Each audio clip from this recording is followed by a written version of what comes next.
உலகம் முழுவதும் வாழக்கூடிய ஸ்பிரிச்சுவல் டிவி நேயர்கள் அனைவருக்கும் உங்கள் தாம்பரம் ஸ்ரீ வாராகி ஈசனேசன் சுவாமியுடைய நல்லாசிகள், வாழ்த்துக்கள். ஜெய் வாராகி, ஜெய் ஜெய் வாராகி. அன்பு நேயர்களே, மார்ச் மாத ராசி பலன்கள். மார்ச் மாதம் ரொம்ப ரொம்ப முக்கியமான ஒரு மாதம். காரணம் என்னன்னு கேட்டிங்கனாக்கா, இந்த மார்ச் மாதத்தில் சனி செவ்வாய் சேர்க்கை ஏற்படுகிறது. ரொம்ப குரூஷியலாக, ரொம்ப முக்கியமாக கவனிக்க வேண்டிய 2 அம்சங்கள். போன மாதம் பிப்ரவரி மாதம் நற்பலன்கள், சுப பலன்கள் ஏற்பட்டது, நல்லாவே இருந்திருக்கும், நல்ல மகிழ்ச்சியாக போயிருக்கும். ஆனால் இந்த மார்ச் மாதத்தை பொறுத்தவரையில் அன்பு நேயர்களே, கும்பத்தில் இருக்கக்கூடிய சனி பகவானோடு பகை வீட்டில் செவ்வாய் பகவான் சேருகிறார். அது ஒரு முக்கியமாக கவனிக்கப்பட வேண்டிய ஒரு விஷயம். அதோடு மட்டுமல்லது, ராகுவுக்கு 2-12 அந்த சனியும் செவ்வாயும் உட்கார்றாங்க. ஸோ சனி செவ்வாய் சேர்க்கை அவ்வளோ சிறப்பு இல்லை. அதோடு மட்டுமல்ல, பகை கிரகங்களான சனி சுக்கிரன், அங்கேயும் சனி சுக்கிரன் சேர்க்கை ஏற்படுகிறது. அதே போல் பகை கிரகங்களான, நிலையான பகை கிரகங்களான சூரியன், ராகு, அங்கே சேர்க்கை ஏற்படுகிறது. மீனத்தில் இருக்கக்கூடிய ராகுவோடு சூரியனும் இணைகிறார். அப்போது இந்த பகை கிரகங்கள் எல்லாம் ஒன்று சேருகின்ற பொழுது நிச்சயமாக எல்லா வகையிலும் மார்ச் மாதத்தில் நம்மளுடைய அன்பர்கள், அது இங்கே எந்த நிலையில் இருந்தாலும், ஒரு முக்கியமாக அரசியல் தலைவர்கள் எந்த பக்கம் போகிறது, எந்த பக்கம் முடிவெடுக்கிறது, எந்த பக்கம் நாம் சாஞ்சு பேசுகிறது, எந்த பக்கம் சப்போர்ட்டாக நாம் இருக்கிறது, அப்படிங்கிற ஒரு தடுமாற்றம் ஏற்படும். குறிப்பாக அரசியல் தலைவர்களுக்கும் அரசியல்வாதிகளுக்கும் அல்லது அரசியல் கட்சிகளுக்குமே கூட ரொம்ப டஃப்பான ஒரு மாதமாக இந்த மார்ச் மாதம் இருக்க போகுது. காரணம் என்னன்னு கேட்டிங்கனாக்கா, அந்த சனி செவ்வாய் ஒரு கலகத்தை ஏற்படுத்தக்கூடியவர்கள். இது அரசியலுக்கு மட்டும் நான் சொல்லலை, அது சினிமா துறையாகட்டும் அல்லது மீடியா துறையாகட்டும் அல்லது நார்மல் லைஃப் ஆகட்டும், எல்லாருக்குமே இது பொருந்தும். பொதுவாக இந்த உலக அளவில் நம்ம பாரத தேசம், நம்ம இந்தியா நம்ம எடுத்துப்போம். அப்போ இது ஒரு கலகத்திற்கான காலமாக, மாதமாக இது அமைந்துள்ள கிரக அமைப்புகள் ரொம்ப கடுமையான நல்ல ஒரு கான்ட்ராஸ்ட் காம்பினேஷன்ஸ் அப்படி வச்சுக்கோங்க. அவர் ரொம்ப எச்சரிக்கையாக இருக்க வேண்டிய ஒரு மாதமாக இந்த மார்ச் மாதம் அமைகிறது. இதுவரை நாம் சந்தித்திராத, இதுவரை நாம் பார்த்திராத கிரக அமைப்புகள் எல்லாம் இந்த மார்ச் மாதத்தில் ஒன்று சேருது. மிகுந்த எச்சரிக்கையோடு இருக்க வேண்டும். குறிப்பாக ஃபேமிலி சப்ஜெக்டில், கணவன் மனைவி சப்ஜெக்ட்னா சூரியன் அங்கே ராகு, சூரியன் ராகு, அதே போல் இங்கே செவ்வாய் சுக்கிரன் சனியோட போய் சேர்ந்துக்கிறாங்க. சுக்கிரனும் செவ்வாயும், ஆணும் பெண்ணும், கணவனும் மனைவியும் யார்கிட்ட போய் சிக்கலில் மாட்டிக்கிறாங்க? சனியுடைய சிக்கலில் போய் மாட்டிக்கிறாங்க. அப்போ ரொம்ப கணவன் மனைவி அல்லது குடும்பம் அல்லது சூரியன் சனின்னு வச்சுன்னா பிள்ளைகள், சூரியன் ராகு அரசியல் தலைவர்கள், அரசாங்க உத்தியோகம் செய்யக்கூடியவர்கள், அரசாங்கத்தில் நல்ல உயர்ந்த பொறுப்புகளில் இருக்கக்கூடியவங்க, அரசாங்கத்தில் நல்ல பதவிகளில் இருக்கக்கூடியவங்க, கவர்மெண்ட் ஜாபில் இருக்கக்கூடியவங்க, அல்லது கவர்மெண்ட் ரிலேட்டடாக அவங்களுக்கு ஏதானும் டெண்டர் ஒர்க் எடுத்து செய்யக்கூடியவங்க, சப்போர்ட்டிவான பேக் அந்த பின்னாடி இருந்து ஒர்க் பண்ணி தரக்கூடியவங்க. அப்போ இந்த மாதிரி காலகட்டத்தில், இந்த மாதிரி சூழ்நிலையில் இருக்கக்கூடிய அன்பர்கள் எல்லாம் மிகுந்த எச்சரிக்கையோடு நடந்து கொள்ள வேண்டும். அதோடு மட்டுமல்ல, அங்கே பாருங்கள், சூரியன் ராகு இணைவு, அரசியல் கழகம் உண்டு, குடும்ப கழகம் உண்டு. அதே போல் தேவையில்லாத சிறைவாசங்கள், தேவையில்லை அரசியல் தலைவர்களாக இருந்தாலும், குறிப்பாக அரசியல் தலைவர்களுக்கு தேவையில்லாத சிறைவாசம், இதுவரையில் அவங்க எதிர்பார்த்துருக்கவே மாட்டாங்க. அவங்களுக்கு சம்மந்தமே இல்லாமல் ஒரு அரெஸ்ட் வரல, ஒரு என்கொயரி வருவதற்கான வாய்ப்புகள் உண்டு. அப்போ இந்த மாதிரியான ஒரு கடுமையான சூழ்நிலைகள் ரொம்ப ஜாக்கிரதையாக, கேர்ஃபுல்லாக ஹேண்டில் பண்ண வேண்டிய விஷயங்கள்லாம் அங்கே ஏற்படுகிறது. அப்போ செவ்வாய் சுக்கிரன், செவ்வாய் சனி செவ்வாய் சேர்க்கை சேர்ந்தாலே எப்பேற்பட்ட வற்றாத ஜீவன் நதிகள் கூட வற்றி போகும்னு சொல்லியிருக்கிறாங்க நம்ம ஜோதிட ஸ்லோகத்தில். செவ்வாயும் சனியும் கண்ணியிலே சேர்வாரேயானால் கடலும் வற்றி போகும். கன்னி செவ்வாய் கடலும் வற்றி போகும். அப்போ என்ன ஆகுங்க, நம்மளோட ட்ரை பிளேஸ், அதாவது உங்களுடைய சேமிப்புகள் கரையக்கூடிய காலமும். ஸோ இந்த மாதிரி நிறைய ஹிண்ட்ஸு, நிறைய பாயிண்ட்ஸை நம்ம உள்ளே போய் பார்க்க போகிறோம். அப்போ இந்த மார்ச் மாதத்தை பொறுத்தவரை கிரக அமைப்புகள், மேஷத்தில் குரு, மேஷத்திலே குரு பகவான், அதோட விட்டோம்னாக்க நேர கன்னியிலே கேது, கும்பத்திலே சுக்கிரன், செவ்வாய் மற்றும் சனி பகவான், மீன ராசியிலே ராகு, சூரியன், புதன். இந்த 4 இடங்களில் மட்டும்தான் கிரகங்கள் அமைந்திருக்கு. இதில் 2 வீடுகளில் 3 கிரக சேர்க்கை அமைந்துள்ளது. இதுவும் நம்ம ஒரு குறிப்பிட்டு பார்க்க வேண்டிய விஷயம். காலபுருஷனுக்கு 11ஆம் வீடு, 12ஆம் வீடு என்று சொல்லக்கூடிய 2 பாவங்களிலும் 3 கிரக சேர்க்கை அமைந்துள்ளது. அந்த 3மே பகை கிரகங்கள் ஒன்றோடு ஒன்று இணைந்திருக்கிறது. இதுவரையிலும் நேற்றோட அடிச்சுக்கிட்ட பகை, அந்த பகையாளிகள், பங்காளிகள் கூட இன்றைக்கி ஒன்று சேருவதற்கு சூழ்ச்சிகளுக்காக, நல்ல விதமாக தர்மத்துக்காக இல்லை, சூழ்ச்சிகளுக்காக ஒன்று சேரக்கூடிய வாய்ப்புகள் ஏற்படுகிறது. ஸோ வாருங்கள், ஒவ்வொரு ராசிக்கும் எப்படி இருக்குது, இந்த மார்ச் மாதம் எப்படி செய்யப்போகுது, முக்கியமாக நம்ம என்ன ஆஸ்பெக்ட்லாம் பார்க்க போகிறோம் அப்படிங்கிறத ஒவ்வொரு ராசிக்கும் தனித்தனியாக பார்க்கலாம். வாருங்கள். அப்போது கன்னிராசி அன்பர்களே, கன்னிராசி அன்பர்களே, இந்த மார்ச் மாதத்தை பொறுத்தவரையில் ரொம்ப எச்சரிக்கையாக, கவனமாக நடந்து கொள்ள வேண்டிய ஒரு ராசியாக கன்னிராசி அமைகிறது. காரணம் என்னென்னா, உங்கள் ராசிநாதன் நீச்சம் அடையக்கூடிய காலம். புதன் பகவான் கன்னிராசியை பொறுத்தவரையிலே உங்கள் ராசிநாதன் புதன் பகவான் நீச்சம் அடையக்கூடிய காலம். எங்கே இருக்காருங்க? மீனத்தில் உட்கார்ந்துருக்கிறாரு. ஒருவேளை அங்கே சுக்கிரன் இருப்பாரே ஆனால் அது நீச்ச பங்கம் ஆகும், அல்லது குரு இருப்பாரே ஆனால் நீச்ச பங்கம், குரு பார்ப்பாரே ஆனால் நீச்ச பங்கம். ஆனால் என்ன பண்ணுறது, அங்கே கிரக அமைப்புகள், அதை தான் ஆரம்பத்தில் சொல்லியிருந்தேன் நான், கிரக அமைப்புகள் ரொம்ப மோசமாக இருக்குது. கிரக அமைப்புகள் நாம் நினைக்கிற மாதிரி இல்லை. ஆகவே கன்னி ராசி என்பர்களே மிகுந்த எச்சரிக்கையாக, கவனமாக நடந்து கொள்ள வேண்டிய காலகட்டம். அப்போ அந்த கன்னி ராசியை பொறுத்தவரையிலே பாதகஸ்தானத்தில், பாதகஸ்தானம் ஒரு பக்கம், பாதகாதிபதி 8ல் இருக்கிறார். 2 விதமாக நீங்கள் இதை பார்க்கணும் கன்னி ராசி என்பர்களே.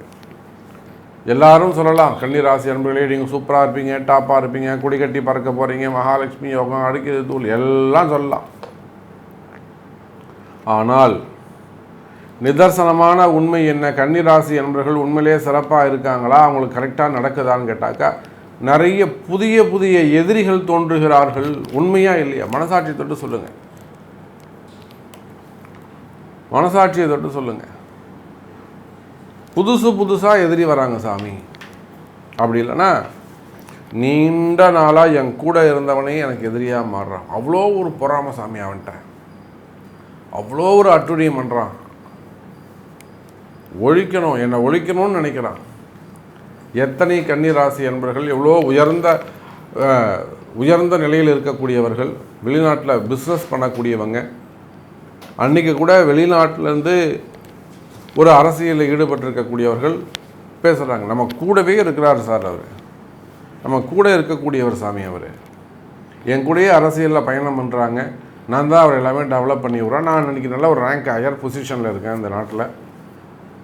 ஆனால் இப்போ பாருங்கள், அதை கூட வந்தவன் அவ்வளோ ஒரு போட்டி போடாமல் தலைமை இடத்துல சொல்கிறாங்க, இப்போ தேவையில்லாமல் கிளாஷ் ஆகிட்டுருக்கு. ஸோ நான் இந்த ப்ராப்ளத்துலேருந்து வெளியில் வரணும் சாமி, என்ன பண்ணணும்னு சொல்லுங்கள், பண்ணிடலாம் அப்படின்னு ஒரு அரசியல் தலைவர் சொல்கிறார் வெளிநாட்டில் இருந்து. அப்போ கன்னிராசி என்பர்களே, அருகாமையில் உங்கள் கூட இருக்கக்கூடிய நபர்கள் கூட, உங்கள் கூடவே இருக்கக்கூடிய நபர்கள் கூட தேவையில்லாமல் உங்களுக்கு எதிரிகளாக மாறிவிடுவார்கள். அந்த மாதிரியான ஒரு காலகட்டம். நம்ம ஏன் எதிரியை சொல்லணும், அவன் அட்டகாசம் பண்ணுறான், அட்டுழியம் பண்ணுறான், அநியாயம் பண்ணுறான், நாம் அவனை திட்டுறதை விட்டுட்டு உங்களுடைய கால நேரத்தை, நம்ம கால நேரத்தை நம்ம சரி பண்ணணும். அதுதான் புத்திசாலித்தனமாக இருக்கும். நம்ம கால நேரம் நல்லபடியாக ஆயிடுச்சுன்னா அவன் தானாக காணாமல் போயிடுவான். அப்போ காலமும் நேரமும் தான் அங்கே எதிரியை உருவாக்குது. நேற்று வரலும் அவனை நண்பனாக வச்சுருந்தது இன்றைக்கி அவனை எதிரியாக மாற்றுது. நாளைக்கு எப்படி இருப்பான்னு தெரியாது. இருப்பானா இல்லை இல்லாமலே போயிடுவானா, அதுவும் கால நேரம் தான் முடிவு செய்யும். இப்போ எதுவுமே நம்ம கையில் இல்லை. இதை உணர்ந்தவர்கள், இதை தான் நம்முடைய கன்னிராசி என்பவர்கள் உணர வேண்டும். அப்போ கன்னிராசி என்பவர்களே, 7ஆம் அதிபதி என்று சொல்லக்கூடிய குரு பகவான் 8இல் மறைவு. பொதுவாகவே இந்த குரு பெயர்ச்சி கன்னிராசிக்கு அவ்வளோ சிறப்பாக இல்லை. 8இல் மறைவு. பணங்காசு வந்துடும், அது ஒரு பெரிய விஷயம் இல்லை. 2ஆம் பாவத்தை பார்க்குறாரு, பணங்காசு நல்லாயிருக்கும், குடும்பம் நல்லாயிருக்கும். இன்னும் மனைவி கொஞ்சம் சொல்கிற பேச்சை கேட்க மாட்டாங்க. புரிஞ்சுக்கிறது மனைவிமார்கள் பொதுவாகவே இந்த கன்னிராசிக்கு மனைவி புரிஞ்சு நடந்துக்கிறது கொஞ்சம் கஷ்டம். அவங்க ஒரு மைண்ட் செட்டில் போயிட்டுருப்பாங்க. குடும்பம் என்ன சூழ்நிலை இருக்குது, நீங்கள் குடும்பத்தை எப்படி கட்டி காப்பாற்றணும்னு நீங்கள் உட்காந்துருப்பீங்க. சம்மந்தமே இல்லாமல் சம்மந்தம் இல்லாத பேசிக்கிட்டு இருப்பாங்க. ஒரு மன வேறுபாடு, கருத்து வேறுபாடு அங்கே ஏற்படும். அப்போது இந்த விட்டு கொடுப்பவர்கள் கெட்டு போவதில்லை என்ற வார்த்தைக்கு அதை சமமாக வாழக்கூடிய உண்மையான அன்பர்கள் நம்முடைய கன்னிராசி அன்பர்கள். அவள் பார்த்துக்கோங்க, குடும்பத்தில் ரொம்ப எச்சரிக்கையாக கவனமாக நடந்து கொள்ள வேண்டும். அப்போ 7ஆம் அதிபதி பாதகாதிபதி 8இலே மறைவு, அது ஒரு சிறப்பு தான். பாதகாதிபதி 8இல் மறையிறது ஒரு சிறப்பு. ஆனாலுமே கூட அந்த குரு பகவான் தூய்மையானவர், அவர் 8இல் மறையிறது கன்னிராசிக்கு அவ்வளோ சிறப்பு இல்லை. இன்னொரு பக்கம் புதன் பகவான் உங்கள் ராசிநாதன், அவரும் நீச்சம் அடைகிறார், பாதகஸ்தானத்தில் போய் உட்கார்றார். இப்போ இதெல்லாம் கால்குலேட் பண்ணும்போது தான் சொல்கிறேன், கன்னிராசி அன்பர்களே, உங்களுடைய கஷ்ட நஷ்டங்கள் என்ன என்பது எனக்கு தெரியும்.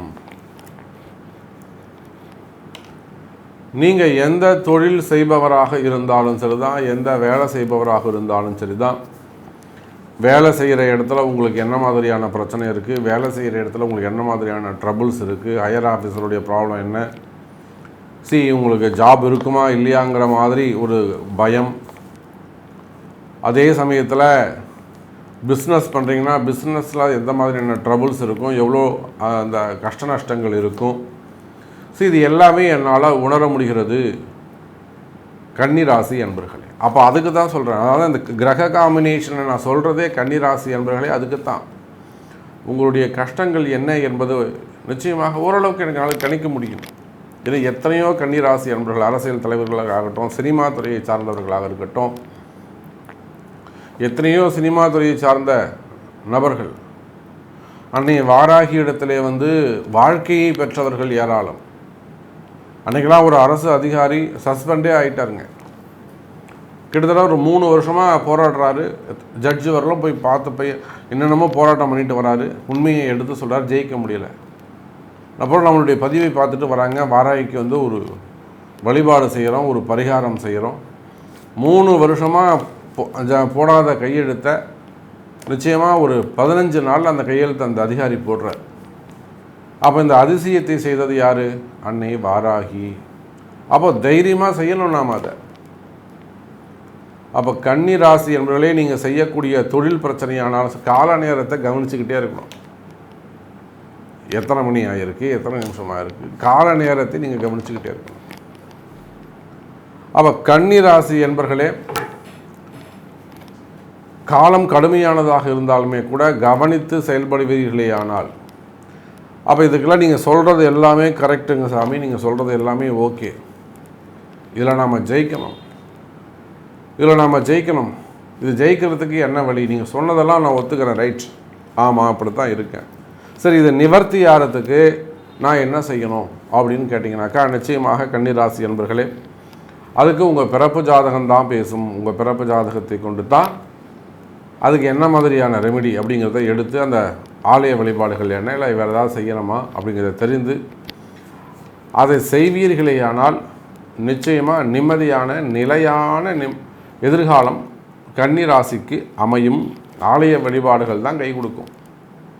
எங்கெங்கே செய்யணும், என்னென்ன செய்யணும். எத்தனையோ நண்பர்கள் ஷேர் மார்க்கெட்டில் பாதிக்கப்பட்டவங்க இருக்காங்க, அது பல கோடி விட்டவங்க இருக்காங்க, ஆன்லைனில் பல கோடி இழந்தவங்க இருக்காங்க, தொழிலில் பல கோடி இழந்தவங்க இருக்காங்க, பல கோடி ரூபாய் கடனில் தத்தளிக்கக்கூடியவங்க இருக்காங்க.